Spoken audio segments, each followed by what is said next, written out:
दोस्तों, आपके अपने चैनल पे एक बार आपका फिर स्वागत है, वंदन है, अभिनंदन है। दोस्तों, कुछ बरस पहले की बात है, मैं एक प्रतिष्ठित अखबार में नौकरी करता था। अभी मैं ट्रांसफ़र होकर इलाहाबाद में शिफ्ट हुआ था। लगभग 1 महीना बीत चुका होगा। 31 दिसंबर की रात थी।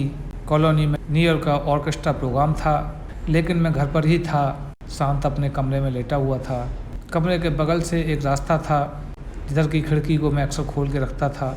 उस खिड़की से एक गायिका की बहुत ही सुरीली आवाज़ आ रही थी, जो मेरी नींद छीने जा रही थी। मैं उसके बारे में सोचने लगा, क्यों ना इसका इंटरव्यू अपने पेपर में छाप दूं। मेरा मन माना कि मुझे चल के उसका इंटरव्यू लेना चाहिए। जब तक मैं वहां पहुंचा, तब तक वहां पे दूसरा सिंगर आ चुका था, जिसका मैं इंटरव्यू लेना चाह रहा था। वो नहीं थी। मैंने संचालक महोदय को पूछा कि अभी जो सिंगर गा रही थी, मैं उससे मिलना चाहता हूँ।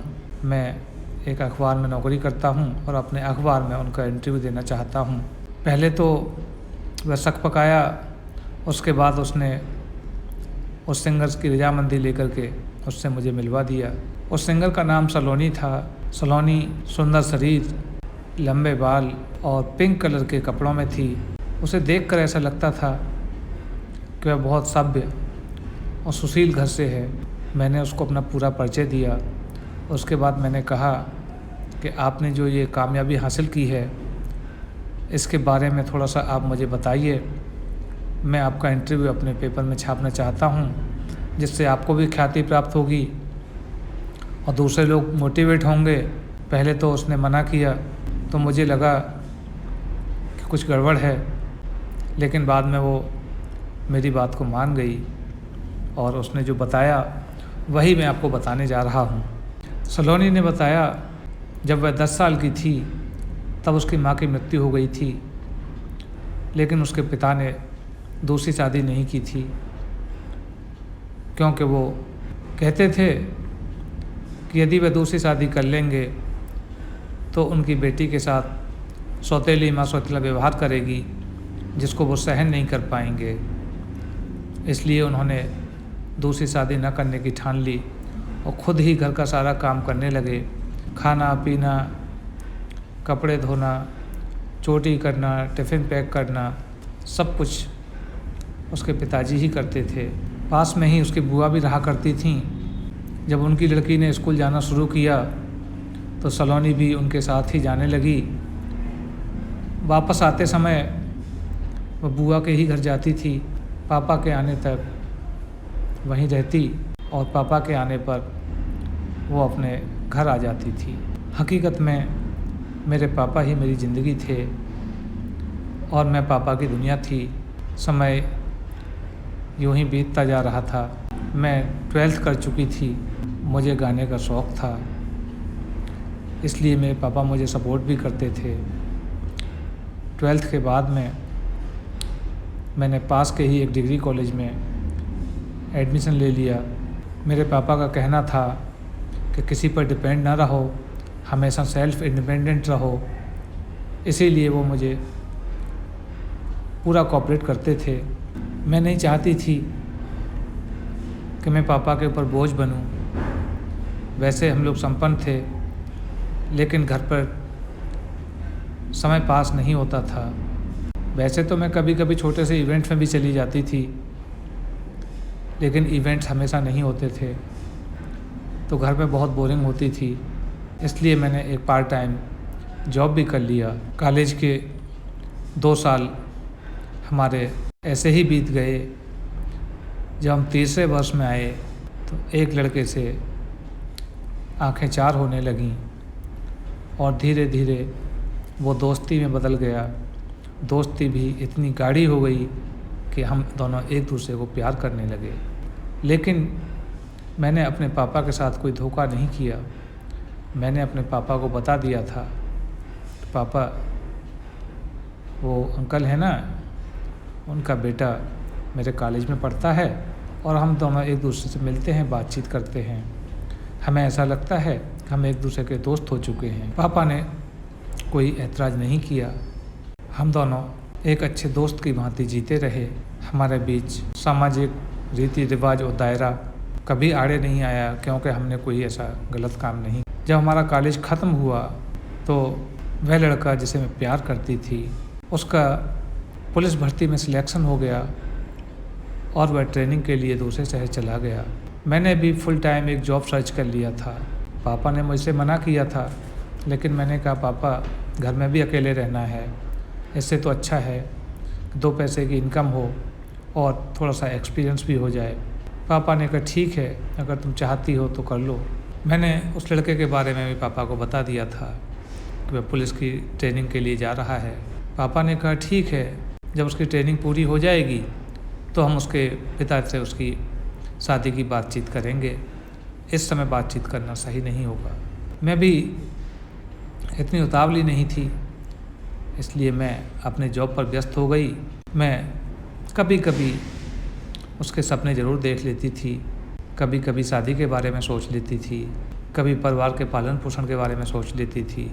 अपने हसीन रंगीन सपनों में खोई रहती थी, क्योंकि मेरी ज़िंदगी में अब बस 2 ही लोग थे।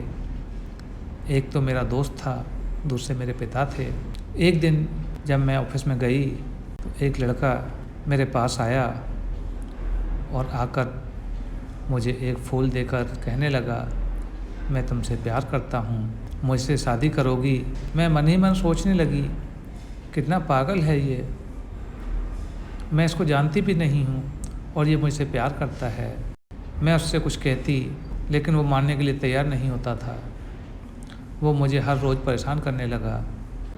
आए दिन गुलाब के फूल लेकर आता और मेरे ऑफिस के बाहर बैठा रहता था। मैंने उसको ये बता दिया था कि मैं किसी और से प्यार करती हूँ, मेरे पापा ने उससे शादी की हाँ कर दी है, लेकिन वो मानने के लिए तैयार नहीं था। वो कहता था, इससे मुझे क्या, मुझे तुमसे शादी करनी है और मैं तुमसे शादी करके रहूँगा। एक दिन तो उसने हद ही पार कर दी। उसने मेरा हाथ पकड़ लिया, मुझे बहुत तेज़ गुस्सा आया। मैंने झटके से अपना हाथ छुड़ाया और ज़ोर से एक थप्पड़ उसके मार दिया। मैंने कहा, मैं जिससे प्यार करती हूँ मैं उसी से शादी करूँगी। तुम एक तरफा प्यार करते हो, मैं तुम्हें जानती भी नहीं हूँ, इसलिए अच्छा है कि तुम अपनी कोई और राह चुन लो। उसके बाद वो वहाँ से मुँह लटका कर चला गया। अगले दिन वो नहीं आया। मुझे लगा कि चलो उससे कैसे भी फंद छूटा, लेकिन रविवार की छुट्टी के बाद सोमवार को जब मैं ऑफिस गई, वह ऑफिस के सामने ही खड़ा मिला। उसने मुझसे कहा, माफ़ कर दो। मैंने कहा, कोई बात नहीं, अगर तुम्हें अपनी गलती का एहसास हो गया है तो मैंने तो तुम्हें माफ़ कर दिया। इसके बाद वो अपनी धुन में पागल सा होकर कहने लगा, तूने क्या सोचा था कि ये तेरे थप्पड़ से डर जाएगा? अरे ये डरने वाला नहीं है, ये जो ठान लेता है वो ठान लेता है। ये तेरे से शादी करेगा, अगर तू शादी नहीं करेगी तो तुझे किसी का भी नहीं होने देगा।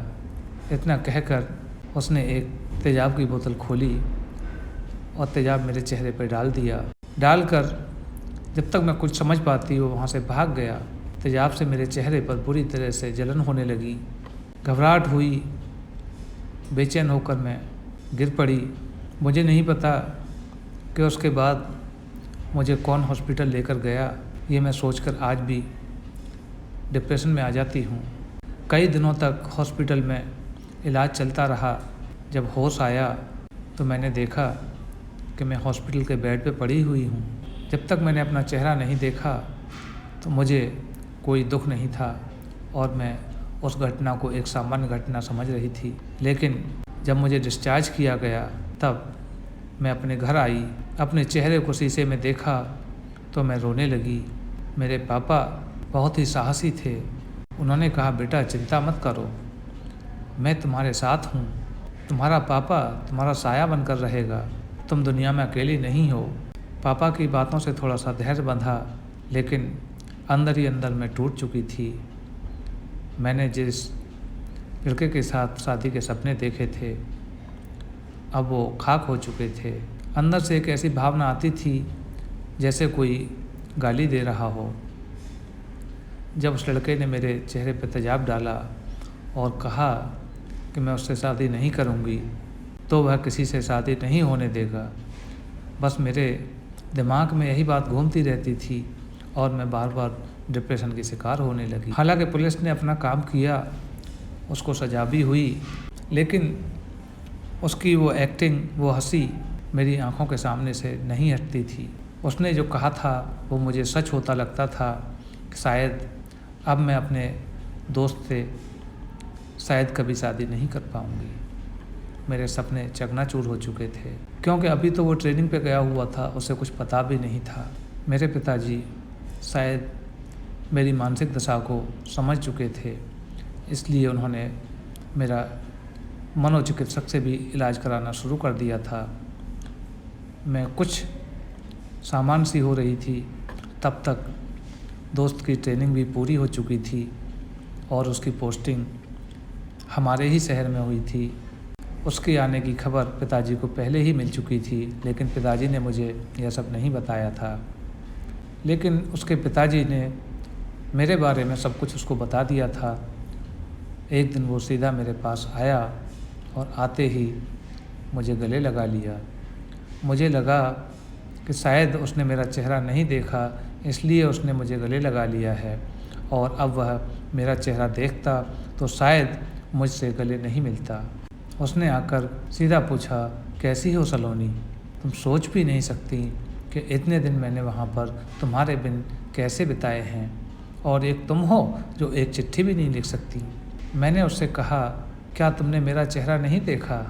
कुछ समय वो शांत रहा, टकटकी लगाए देखता रहा और बोला, क्यों, ऐसा क्या हुआ?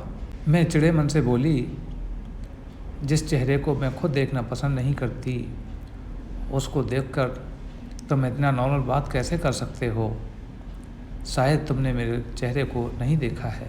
वह, क्योंकि मेरी नेचर को पहले से जानता था, वह मुस्कुरा के बोला, मैं तुमसे पूछना चाहता हूँ कि यदि ऐसा मेरे साथ हो जाता तब मैं क्या करता?